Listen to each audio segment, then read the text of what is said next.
2 graves, 70 meters of forest floor between them. And for 89 years, nobody knows the second one is there. The first grave holds 9 people, the last Tsar of Russia, his wife, 3 of their daughters, their doctor, their cook, their maid, their valet. They come out of the ground in 1991, from a shallow pit on a road north of Yekaterinburg, exactly where a killer's confession said they would be. But a Tsar had 4 daughters and a son. Count the bones. 2 children are missing. So the question hanging over the whole 20th century is never really, did they die? It is simpler, crueler. Where are the other 2? Because a missing body keeps a story walking. A name refuses to lie down. And one name refuses harder than any in modern history. Anastasia. Here is what makes this different from every ghost story you have heard. This mystery is not built on legend. It is built on an absence you can measure. 2 sets of human remains that, for almost a century, are simply not where they should be. So 2 things have to happen for the survival story to die. Find the missing children, and answer the most famous claimant who ever lived, in her own tissue. Everything you're about to hear comes from 3 places.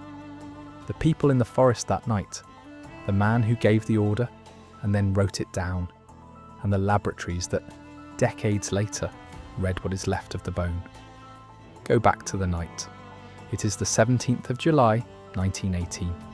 A cellar in a requisitioned merchant's house in Yekaterinburg, a city in the Ural Mountains. The Bolsheviks give the building a flat bureaucratic name, the House of Special Purpose. The family has been inside it for 78 days. Anastasia is 17, the youngest of 4 sisters. The family clown. She climbs trees, she mimics the adults, she signs her letters with a nickname. A year earlier, she is a Grand Duchess of the largest empire on earth. Now she is a prisoner. For 78 days her whole world is this. 10 other people, and a high wooden fence built so the family cannot see out and the city cannot see in. No newspapers, no visitors, guards on the doors, a doctor, a cook, a maid, and a valet, who stay when they could have walked away, who will die for staying. That is the household. 11 people who, in a few hours, will all be in the same room for the last time. After midnight, someone wakes her. The family's being moved, they say. The war is close, it is not safe upstairs.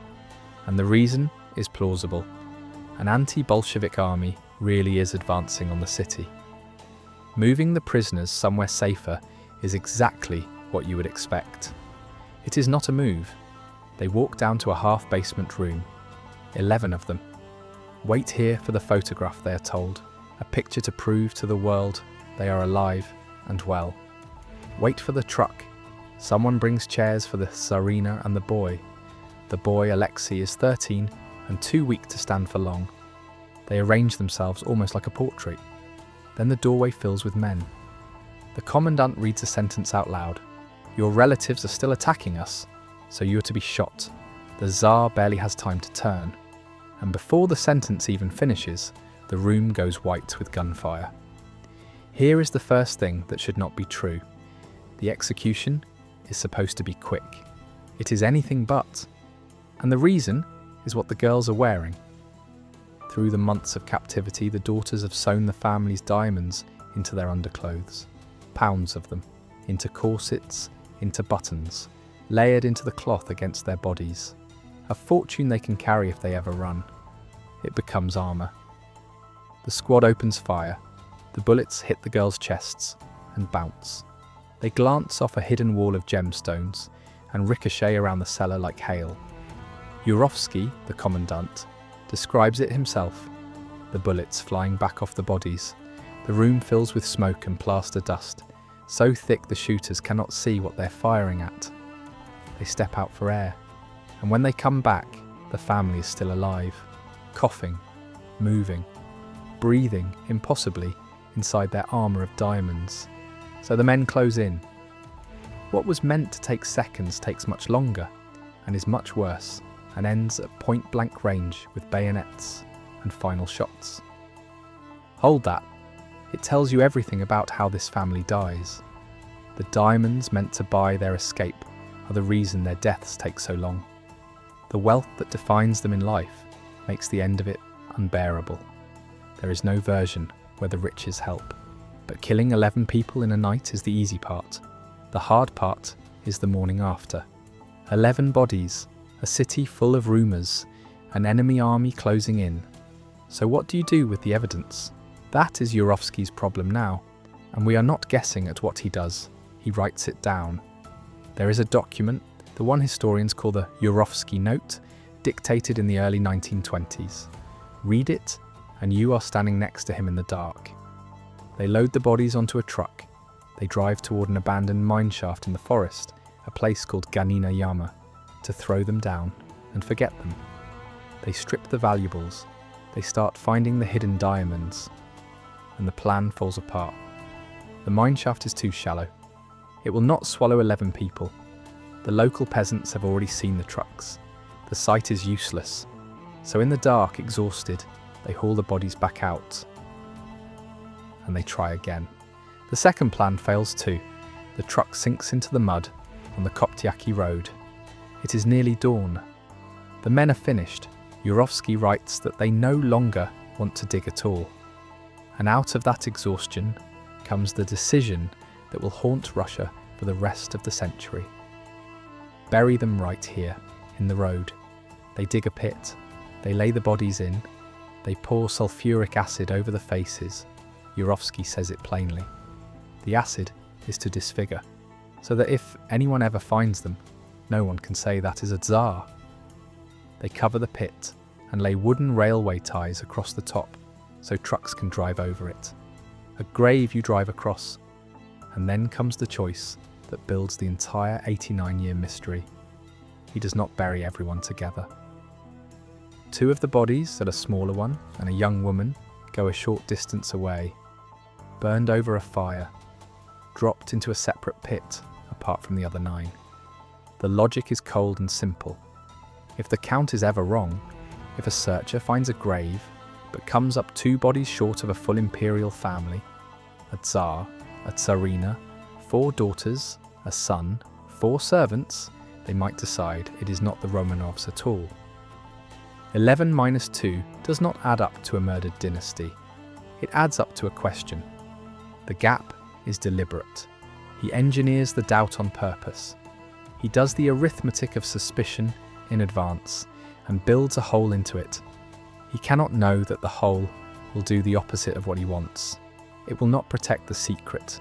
It will keep one of his victims alive or there in the world's imagination for the better part of a century. Because watch what an absence does. 3 years later, in 1920, 1,000 miles away, police pull a young woman out of a canal in Berlin. She will not give her name. They put her in an asylum, and slowly she begins to suggest the impossible, that she is Anastasia, that she lived through the cellar, that she was wounded, smuggled out, carried to safety. The famous version stops right here on the romance, the lost princess, the throne she might reclaim, the story told in a beloved animated film and 100 magazine covers. But the record does not end where the fairy tale does. Past the closing credits, there is another 40 years, one of the strangest fights in the history of the courtroom. She calls herself Anna Anderson, and she is good. She knows things. She carries herself in a way that makes people who knew the real court hesitate. The Russian émigrés split down the middle over her. Some take her in, fund her, swear she is the lost Grand Duchess. Others meet her once and call her a fraud to her face. The fight runs through German courts from the 1930s into the 1970s, and it never lands a verdict that satisfies anyone. People write books defending her. A circle believes in her until the day she dies. The doubt Yurovsky planted in a muddy road has grown, over 50 years, into an industry of belief. And you understand why people want it. The alternative is that an entire family, 4 young women and a sick boy of 13, is shot in a cellar and poured over with acid in a forest. The princess who escaped is a far kinder story than the one the evidence is quietly building. And this is the engine under all of it. A documented death with no body to bury leaves a vacuum, and a vacuum fills. Anderson is the most famous, but she is not alone. Over the decades, more than a dozen people stepped forward claiming to be a surviving Romanov child. Every one of them stands in the same empty space, the two graves nobody has found. So by the middle of the century, nothing is settled. A confession says everyone died. A head count says 2 are missing. A woman in Germany says she is one of them. 3 things that cannot all be true, and no way yet to test which one is lying. What finally breaks it open is not a document. It is a molecule. 1991. The Soviet Union falls. They open the first grave on the road outside Yekaterinburg. For 70 years the state said nothing. The killing was an embarrassment to bury, along with the bodies. Now the regime is gone, and the ground comes up. 9 skeletons, and the bones carry the proof of the confession. Marks of burning, traces of acid, exactly as Yurovsky wrote in a document almost nobody took seriously. The forest has been keeping his receipt, but bones alone cannot put names to faces 70 years gone. So they reach for something that, in 1991, is almost brand new. They read the DNA. Here is the piece that does the work. There is a kind of DNA, mitochondrial DNA, you get only from your mother, handed down the maternal line, almost unchanged. A family signature. Find a living relative on that line, and you have something to match against. And the Tsarina Alexandra has exactly that relative. Through the same maternal house as the British royal family, her great-nephew steps forward, Prince Philip, the Duke of Edinburgh, and gives a sample of blood. His maternal signature becomes the key. Peter Gill and the Russian scientist Pavel Ivanov run the test and publish it in Nature Genetics in 1994. The bones in that grave belong to the imperial line. The Tsar, the Tsarina, 3 daughters. As close to certain as the science of the day gets. But hear what that leaves open. 3 daughters. There are 4, and no son. 2 children are still missing. And the grave matches the confession exactly. Right down to the part where the killer says he burned 2 bodies and buried them somewhere else. The science has just confirmed the very gap that keeps the survival story breathing. And for a moment, in the mid-90s, it looks like this might never end. Because now there is a way to test Anna Anderson directly, and the test only makes it stranger. Anderson died in 1984 and was cremated, but a hospital kept a sliver of her tissue from an old surgery. They run it against the same maternal signature. It does not match the Romanovs. It matches another family entirely, the relatives of a Polish factory worker named Franziska Szankowska, a woman who vanished from Berlin right around the time Anderson appeared. A factory girl, injured years before in an explosion at a munitions plant, with scars that Anderson once offered as proof of bayonet wounds. The most famous lost princess in the world was never a princess at all. 11 scientists put their names to the published identification in 1995. 40 years of court fights, of books, of believers, of aristocrats who staked their reputations on her, answered by a fragment of her own body. But knock down the most famous claimant and the door is still open, because the 2 real children are still missing. As long as those 2 graves stay empty, someone new can always step into the space. Disproving Anderson does not kill the survival myth, it just evicts its most famous tenant and leaves the room open. Which is why this does not end in a courtroom or a laboratory. It ends with a handful of amateurs, a stretch of forest and a metal rod. Summer 2007. A small group of amateur archaeologists go looking, not at random, but reading Yurovsky's own account of a second separate burial. About 70 metres from the 1991 grave, working the ground with metal rods, they hit it. The second pit, 44 scorched fragments of bone and teeth. Two young people, a boy of about 10 to 13, a young woman of about 18 to 23, and beside them the physical echo of the confession, shards of a ceramic jar that held sulfuric acid and bullets. The exact two who were missing, right where the killer said he left them. This time the science is overwhelming. Michael Kobel's team tests the new remains, maternal DNA, the Tsar's paternal Y chromosome, the nuclear markers that build a family tree. They publish it in PLOS1 in 2009, and they call the result virtually irrefutable. The two in the second grave are Nicholas and Alexandra's missing children. The boy is the heir, Alexei. The other is one of his sisters. And here the count finally closes but not cleanly. Listen to the honest part because the scientists say it out loud. The maternal DNA that names the family cannot tell the sisters apart. They all carry the same signature from the same mother. So an argument breaks open. The Russian team says the daughter in the second grave is Maria, which puts Anastasia in the first. The American team says it is Anastasia in the second. That argument is never fully settled, but look at what both sides agree on, completely. 4 daughters, 2 graves, every one of them found. Whether Anastasia lies in the first pit or the second, she lies in a pit. There is no version of the science, not the Russian one, not the American one, where a 5th chair is empty. All 5 children are accounted for. No one is left to have escaped. And a separate study puts the odds that these are not the Tsar's remains, at 1 in a number with 24 zeros behind it. The bones from the first grave go into the Peter and Paul Cathedral in St. Petersburg in 1998. The Russian Orthodox Church, which makes the family saints in 2000, still holds back on the second grave. To this day, the remains of Alexei and his sister are not formally buried. Snagged on a demand for certainty the DNA no longer leaves room for. Yurovsky dies in 1938. He spends years writing and rewriting his account of that night.